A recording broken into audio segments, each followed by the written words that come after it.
obboleessi kadhata nu godhaniif karaa addaa waaqayyoo sinaa eebbisu jechaati. Mee gara qorannaa keenyaatti kallattiidhaan seenna. Har'aa Filiphisius boqonnaa lammaffaa jalqabna. Filiphisius boqonnaa lammaffaa odoo hin jalqabini tokko gara xumuraatti isa dubbisneen walitti qabnee gara boqonnaa lammaffaatti darbina. Filiphisius 1:29 irraa Kiristoositti amanuu keessan duwwaa otoo hin ta'in isaaf dhiphachuu danda'uunis immoo isiniif kennameera. Kanatti dhama'uu koo akkuma kanaan dura ana irratti argitan ammas waa'ee kootiif dhaga'aa jirtan. Isinis itti dhama'uu hin dandeessu jedha. Kanatti dhama'uu koo akkuma kanaan dura ana irratti argitan ammas waa'ee kootiif dhaga'aa jirtan. Isinis itti dhama'uu hin dandeessu jedha. Kanaaf Kiristoosiif itti amanuu duwwaa duun taane isaaf dhiphachuunis maal ta'eera nuuf kennameera jechuudha. Isa duukaa bu'uun keenya akkasumaan kan ta'e miti jechuudha. Aarsaa gaafata. Dhiphinas dhiphachuun kennama nuuf kennameera jechuudha. Isa duukaa bu'uun akka waldoonni addunyaan garaagaraa jedhanii bakka addunyaa bilisaa kan rakkinni keessa hin jirre jechuu miti. Okay. Itti fufnee lakkoofsa 2 irraa boqonnaa 2 lakkoofsa 1 irraa egaa jedha. Mee hundumti keessanii macaafa qulqulluu qabadhaatii wajjinumaan dubbifna dhugaadha. Qorannaa baay'ee namatti toludha. Egaa karaa Kiristoos wal gorsuun jaalala isaatiin wal jajjabeessuun karaa hafuura qulqulluu tokkummaa qabaachuun gara laafinaan namaaf yaaduun nuuf kennameera. Mee tuqaa keessa jiru kanneen ilaalla. Tokko karaa Kiristoos maal gochuun wal gorsuun jaalala isaatiin wal jajjabeessuun karaa hafuura qulqulluu tokkummaa qabaachuun gara laafinaan namaaf yaaduun maal ta'eera jedha nuuf kennameera jedha. Jaalalli murteessaadha. Karaa Kiristoos dhugaasaa wal gorsuun tokkummaa ka qabaannu immoo tokkummaa maaliiti obboloota koo? Tokkummaa hafuuraati jechuudha. Efesoon boqonnaa 4 lakkoofsa 3 irraa maal jedha? Yeroo qorannu 4:3 irraa hidhaa nagaatiin tokkummaa hafuura qulqulluu harkatti eeggachuudhaaf maal ta'a jedha? Dhama'aa jedha jechuudha. Tokkummaan keenya tokkummaa maaliiti? Tokkummaa hafuuraati. Laala tokkoffaa ergaa Qorontos isa lammataa boqonnaa 13 lakkoofsa 14 irraa akkana jedha. Ayyaanni gooftaa Yesuus Kiristoos jaalalli waaqayyoo tokkummaan hafuura qulqulluu hunduma keessa wajjin maal haa ta'u jedha miti? Tokkummaan hafuura qulqulluu isin wajjin haa ta'u jedha. Okay. Tokkummaan hafuura qulqulluu kuni tokkummaa eenyuuf eenyu irraa jalqaba? Tokkummaa abbaa fi ilmaa irraa jalqaba jechuudha. Tokkummaan keenya eenyu wajjin jenneerra ergaa Yohaannis 1:3 irraa. Ergaa Yohaannis 1:3 irraa isin wajjin tokkummaa akka qabaattaniif isa arginee fi isa dhageenye sana maal goona? Isinitti himna. Tokkummaan keenya immoo abbaadha wajjin ilma isaa Yesuus Kiristoos wajjin jedha. Tokkummaan keenya abbaadha wajjin ilma isaa Yesuus Kiristoos wajjin jedha. Laalame. Tokkummaan kun immoo tokkummaa maaliiti? Tokkummaa hafuuraati jechuudha. Tokkummaa hafuuraati jechuudha. Tokkummaan keenya kun kan hafuuraa kan abbaaniif ilmi tokko ittiin taanu kan Kiristoos tokko ittiin taanu kan nu walii keenya tokko ittiin taanu jechuudha. Tokkummaa waaqummaaf waaqummaa gidduu, tokkummaa waaqummaaf namummaa gidduu, tokkummaa namummaa gidduu. Kanaaf Kiristoos maal jedha? Yaa Abba, akkuma ani fatii tokko taane isaanis maal haa ta'an? Tokko haa ta'anii ka jedhu isa kana jechuudha. Tokkummaan kun tokkummaa hafuuraati jechuudha. Akkuma madaalaa ture. Tole Filiphisius boqonnaa 2 lakkoofsa 2 irraa ammas isin warra yaada garaa tokko ta'uudhaan jaalala tokko qabaachuudhaan yaada walitti dabalattanii tokko ta'uudhaan yaada tokkotti walitti galuudhaan gammachuu koo fiixaan baasaa jedha. Fiixaan baasaa jedha. Tarii warri rekoordii gochuu barbaadan telegiraamii irratti isin erga waan ta'eef dhiisuu dandeessu. Telegiraamii irratti sheeroo isiniif godha waan ta'eef anis rekoordii godhaara rakkina hin qabu. Ammas isin warra yaada garaa tokko ta'uudhaan jaalala tokko qabaachuudhaan jaalalli maal tokko jaalala kam inni jaalalli kun mee wangeela Yohaannis 17 bira dhallu wangeela Yohaannis boqonnaa 17 23 fi 26 dubbifname 23 irraa akkana jedha ani isaan keessa atis ana keessa jiraachuu keetiin isaanis raawwatanii tokko haa ta'aniif biyyi lafaa ati ana erguu kee akkuma na jaallatte immoo isaan jaallachuu kee haa beeku jedha. Kiristoos maal jedha akkuma na jaallatte eenyuun jaallachuu kee isaan jaallachuu kee jaalaluma abbaa irraa dhufetu karaa ilma isaa nuufis ta'e jechuudha. 26 irraallee akkana jedha maqaa kee isaan biratti akka beekamu godheera jaalallati ittiin na jaallatte isaan keessa akka jiraatu. 26 jaalalli ati ittiin na jaallatte isaan keessa maal akka ta'u akka jiraatu ani isaan keessa akka hin jiraatu ammas akka beekamu nan godhaa jedha. Inni dhagaa miti sagaleen koo. Kanaaf jaalaluma abbaan ilma isaa ittiin jaallatetu karaa ilma isaa maal ta'e jechuudha nu bira dhufe jechuudha. Kan ittiin wal jaallanus jaalala kanaaf jaalala tokko wanti inni jedhu isa kana. Hafuuruma abbaan ilma isaa kennetti karaa ilma isaa gara keenya maal ta'e dhufe jechuudha. Ayyaana mootummaa waan hedduu ilaalaa ture torban kana. Kanaaf gara Filiphisitti deebinee qorannaa keenya yoo itti fufnu lakkoofsa 2 irraa maal jedha ammas isin warra yaada garaa tokko ta'uudhaan jaalala tokko qabaachuudhaan yaada tokko kan jedhu kanas illaa dagasinne yaada walitti dabaltanii tokko ta'uudhaan yaada tokkotti waliif galuudhaan gammachuu koo maal godhaa jedha fiixaan anaaf baasaa. Gad of deebisuudhaan warra kaan ofirra caalchisaa lakkaa'a malee yaada ofittummaatiin yookiin of dhiibuudhaan waan tokkollee maal hin godhina hin hojjetina. Waan tokkollee hin hojjetina. Isin keessaa adda addaan waan warra kaanitti tolu immoo haa ilaalu malee waan isatti tolu duwwaa maal hin godhin hin ilaalin. Kanaaf anummaan du'uu qaba jechuudha isin keessa. Phaawulos Galaatiyaa 2:20 irra maal jedha? Kanaan booda anaa miti ka jiraatu. Eenyutu na keessa jiraata jedha? Kiristoos Yesuus gad of deebisu ofummaaf samiitti obboloota koo samiin iddoo gammachuu guutuudha. Maaliif beektu? Samiitti anaaf wanti jiru hin jiru. Samiidhaaf anaaf wanti jiru hin jiru. Samiif kan jiru maal kan jedhudha? Obboleessa kootiif kan jedhudha. Obboleessa kootiif kan jedhutu jira jechuudha. Maal jedha manni yookaan gaa'elli dhadhama samiiti jedha miti? Gaa'elli dhadhama samiiti jedha. Gaa'elli dhadhama samiiti jechuun gaa'ela keessa anaaf jechuun hin jiru jechuudha. Waliif jechuutu jira. Kanaaf Filiphisius maal jedhaa?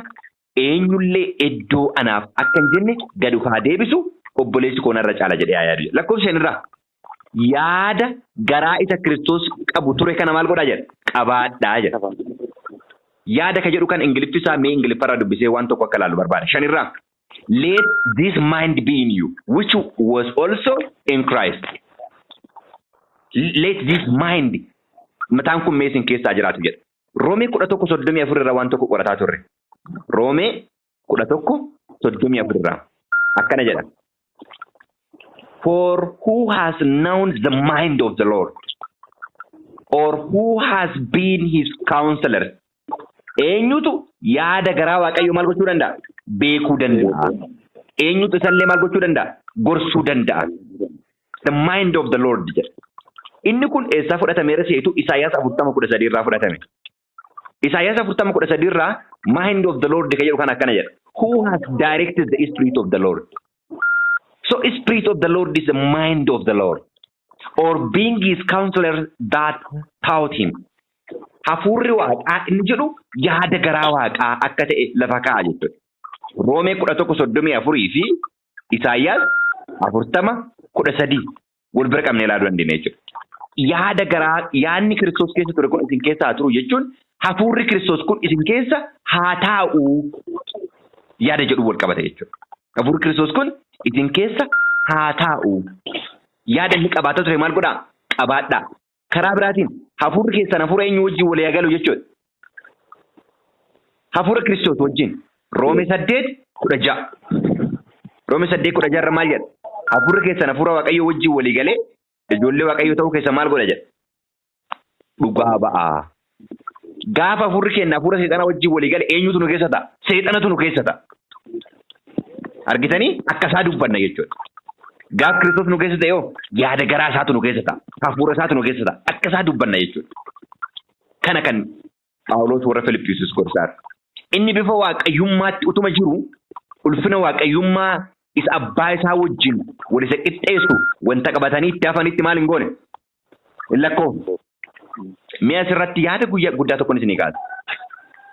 Waa'ee waaqayyummaa wajjin yeroo dubbatu maaf abbaa isaa waan jedhu qofa maqaa isaa dhahee Kiristoos asitti? Yoo waaqayyummaan biraa jiraate maaf akka biraan dhoofne maqaa isaa? Yaada koo hubattaniittu? Inni dhagaamiis sagaleen koo? Boqonnaa 2:6 inni bifa waaqayyummaatti utuma jiru bifa maaliif? Bifa waaqayyummaatti utuma jiru ulfina waaqayyummaa isa eenyu wajjin wal isa qixxeessu? Isa abbaa isaa wajjin wal isa qixxeessu. Maaf waan biraatti dabaluu jiraate yoo waaqayyummaan biraa jiraate Kiristoos? Laalame ka jedhaaru waaqayyummaan isaa eenyu qofa wajjin wal isa qixxeessa jechuudha? Abbaa isaa wajjin wal isa qixxeessa. Wal isa qixxeessu wanta qabatanii itti hafan goone maal hin goone? Hin lakkoo. Iddoo biraatti immoo maal jedha? Aniif abbaan koo tokko jedha miti? Aniif abbaan koo tokko jedha. Waa'ee eenyummaa isaa yeroo dubbatu jechuudha. Abbaa wajjin tokko ta'uun isaa maalummaa tokko qabaachuu isaati? Waaqayyummaa tokko qabaachuu isaati. Yoo ka biraa jiraate ifa godhee dubbata ture Kiristoos. Hubadhaa. Bifa waaqayyummaatti utoo jiru ulfina waaqayyummaa isa eenyu wajjin isa walitti qixxeessu abbaa isaa wajjin walitti qixxeessutti wanta qabatanii itti hafan godhee maal hin goone? Hin lakkoofne. Wangeela Yohaannis boqonnaa 1:1 illee akkas jedha. Wangeela Yohaannis boqonnaa 1:1 jalqaba jecheetu ture sagalichi eenyu bira ture jedha. Waaqayyo bira ture. Innis maal ture? Waaqayyo ture jedha. Achittis eenyu foonyu qofa dubbataadha. Ofii abbaa isaa qofa kan inni of bira qabee dubbataaru jechuudha. Waaqayyo sammuu keenya nuuf haa banu. Ameen. Lakkoofsa 7 akkana jedha. Inni ulfina sana gadhiisee akka waan tokkootti hin galle of godhee bifa garbummaa in fudhate. Fakkaattii namummaatiin in dhalate. Waan hundumaas nama ta'ee argame jedha. Waan hundumaa maal ta'ee argame? Nama ta'ee argame. Inni gad of deebisee amma du'aatti amma fannifamee du'uutti iyyuu abboomame jedha. Ulfina ofii gadhiisee ulfina salphina namummaatti kana keessaa iyyuu fannootti kana keessaa iyyuu garbummaatti dabarsee of kenne anaaf isin fayyisuudhaaf. Gatiin cubbuun kafalchiise waaqummaa amma gargar baasuutti ga'e hawwa barootaa irraa dubbifachuu dandeessu. Dizaayir of ejjiirraa. Sagalirraa kanaafis Waaqayyo waan hundumaa irra caalchisee guddaa ol isa qabee maqaa kamiyyerruu caalu maal godhe jedha? Kenneef jedha. Eenyuuf kenne obboloota koo? Ilma isaatiif. Ilma isaatiif. Efesoon 1:20 irraa waan tokko qorataa turre. Efesoon 1:20 irraa. Inni hojii aangoo isaa kanaan Kiristoosin warra du'aa keessaa maal godhe? Kaase. Eenyu? Abbaan.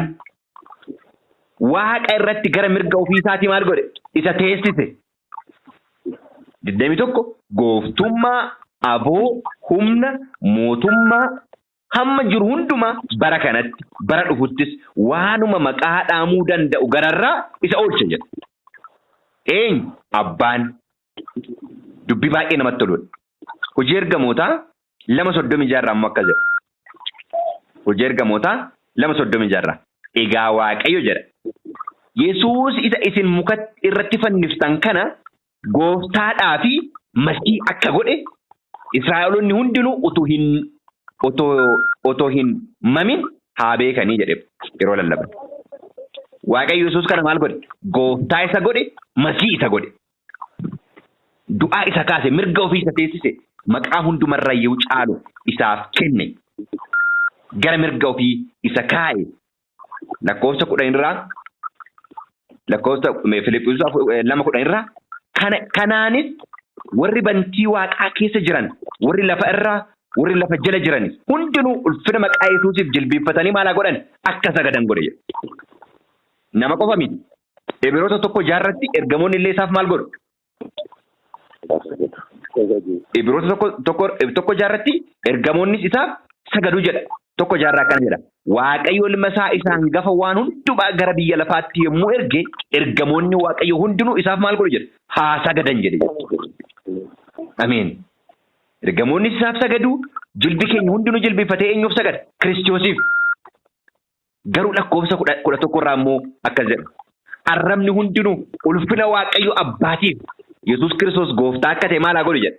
Haa beeksisu jedha. Yeroo isaaf sagannu ulfina eenyutiif Kiristoosiif saganna jechuudha? Ulfina Waaqayyo Abbaatiif.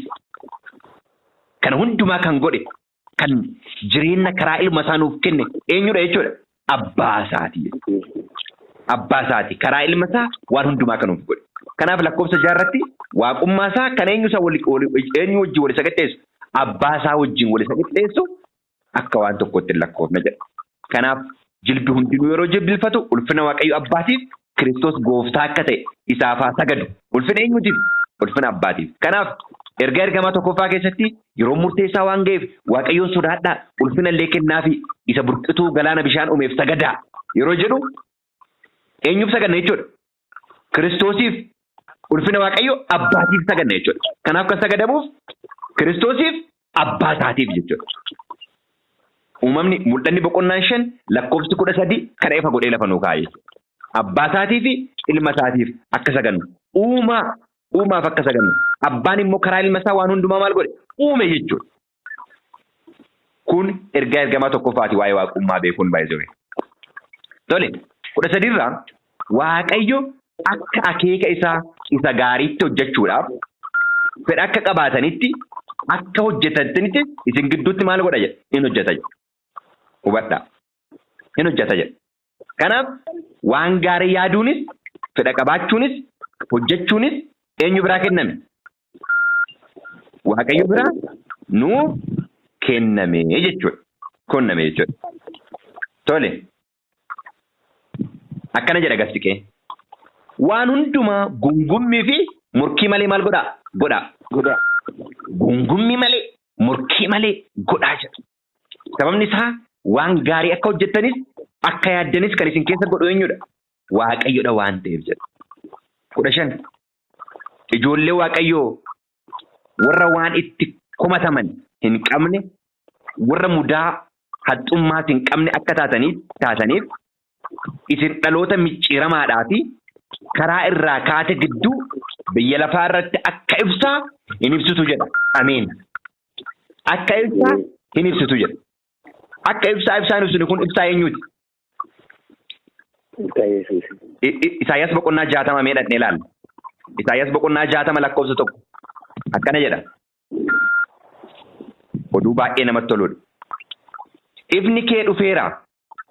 Ulfinni Waaqayyoo siif ba'eera. Kanaaf ka'ii ibsi.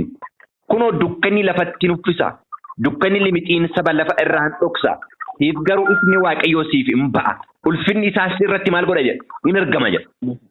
Kanaaf ifti kenna eenyudha jechuudha? Ulfina Waaqayyooti.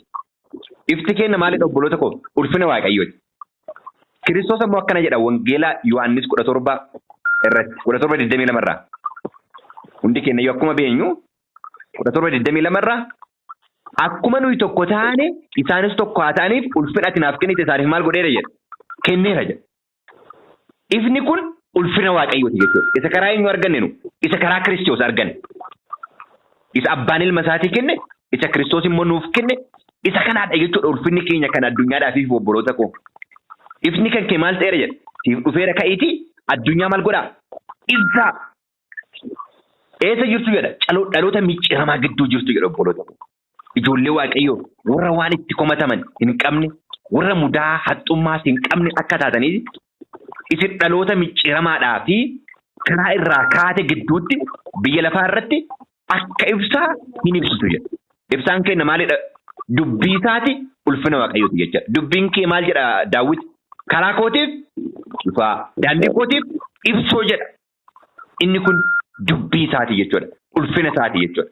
16 guyyaa Kiristoos firdiidhaaf dhufutti akkasumaan waan hin fiiginiif akkasumaan wannan hin dadhabiniif akka itti of jajutti dubbii jireenyaa jabeessaa maal godhaa jedha qabadhaa. Dubbii kanaadha jechuudha ifti kenna. Dubbii kana jabeessaa qabadhaa. Waan itti komatamtan akka dhabdaniif xurii malee akka taataniif fiigicha tasaa akka hin fiinneef. Guyyaa Kiristoos deebi'ee dhufu abbaan maal jedha isaa Wangeela Yohaannis boqonnaa 5 keessatti abbaan nama tokkotti iyyuu maal hin godhu jedha hin faradu jedha. Firdii hundumaa dabarsee eenyutti kenneera? Ilma isaatti kenneera jedha. Kiristoos immoo akkas jedha an nama tokkotti iyyuu hin faradu jedha. Dubbii kanatu isatti maal godha jedha farada jedha. Dubbiin dhageenyu kuni nutti farada jechuudha. Kanaaf dhiigni koo amantii keessan isa aarsaa qalmaa ta'ee dhiyaatu irraa akka dhibaayyuutti yoo lolaafame iyyuu annan gammadaa. Gammachuu koos isin wajjin nan hirmaadha jedha. Phaawulos kutannoo akkamii akka inni ta'e ilaalame. Dhiigni koo akka dhibaayyuutti yoo maal ta'e iyyuu yoo dhangala'e iyyuu. 18 isinis immoo akkasuma gammachuu keessanis ana wajjin hirmaachuun isin irra jira jedha. Isinis hamma maaliif hamma dhiigni keessan dhangala'uuti aarsaa isa dhuma kafaluudhaaf qophaa'oo ta'uu qabdu obboloota koo ergaan gara keenya ganama kana dhufaatu. Jabaachuu qabna, murachuu qabna. Amantiin akkasumaan miti. Abboonni keenya aarsaa dhiigaa kafanii dhugaa kan biraan geessan. Dhugaasa qajeelaa isa hundee bartootaaf raajotaa irratti hundaa'e. Daandii irraa danquudhaaf malli baay'een yoo dhaames billaan yoo ijoollee saqales billaan ijoollee dhaabuu danda'eera? Hin dandeenye. Dhugaa dhaabuu hin dandeenye billaan. Isa billaan dhaabuu dadhabe caalaa dhugaaf soba walitti makuutu dhugaa maal godhe? Laamsheesse. Baabiloonummaatu laamsheesse. Dhugaaf soba walitti makuun. Ija garaa keenyaa akkuma Efesoon keessatti ilaalle. Ijji garaa keenyaa nu banamee dhugaa namoota jedhan akka isaan ammas Waaqayyo ayyaana isaa nuuf haa dabalu obboloota koo. Sagalirraa garansiqa. Yesuus gooftaan jennaan an waa'ee keessan dhaga'ee garaan koo akka gammadu dafee Ximootiyoos gara keessanitti erguuf nan abdadhaa. Phaawulos yeroo dubbatu jechuudha. Annam akka kootii garaa qulqulluudhaan waa'ee keessaniif yaadu isa malee hin qabu. Warri kaan hundinuu waan Yesuus Kiristoositti tolu otoo hin ta'in waan ofii isaaniitti tolu maal godhu jedha. Inni mujan waan Kiristoositti tolu otoo hin taane waan ofii isaaniitti tolu dhimmu nama akka garaa kootii jedha. Eenyuun? Ximootiyoosiin. Anis akka yaada garaa Waaqayyoo qabaadhe isinis yaada garaa kootii qabaadhaa jedha. Ximootiyoos immoo nama akka garaa kootii. Ximootiyoos nama dhimma baasee ta'uu isaa garuu akka ilmi abbaa isaatiif hojjetutti anaaf maal godha jedha. Hojjetee ana wajjinis hojii wangeelaa hojjechaa akka ture isin hin beektu. Dubbiin koo attam akka ta'u akkuman bareen immoo isa gara keessanitti erguuf nan abdadhaa. Ofii kootii immoo utoo hin turin gara keessan akka dhufu goofticha nan amanadhaa. Kanaaf Phaawulos warra Efesoonii warra Filiphisiisiif jaalala akkamii akka inni qabu ergaa akkamii akka inni isaaniif barreessaa argina.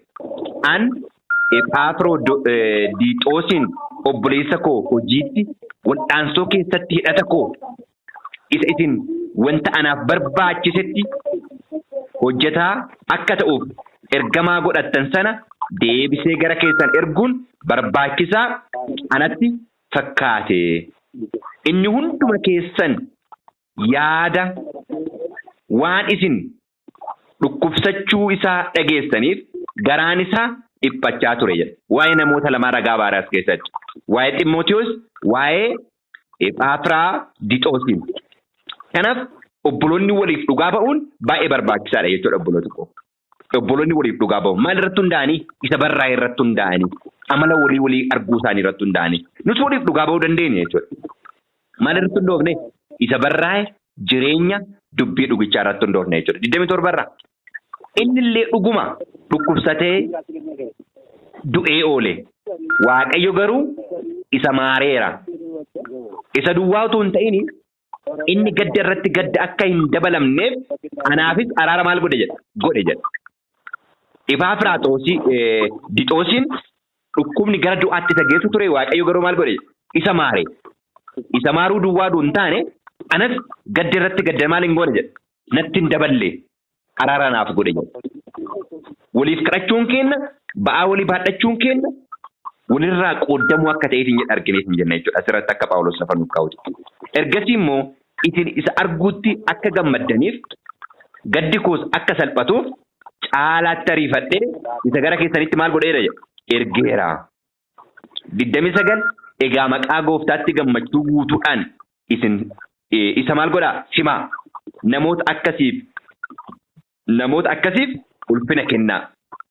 Inni sababii hojii Kiristoosiif du'atti dhiyaate isa isin anaaf akka hojjetu ergitan raawwachuufis jireenya isaa fixeerraan ga'eera jedha. Kanaaf amma dhumaatti akka inni of kenne lafa kaa'aa obboloota bu'aniifisinis amma dhumaatti dhugichaaf fedhee maal gochuu qabna? Of kennuu qabna jechuudha. Of kennuu qabna jechuudha.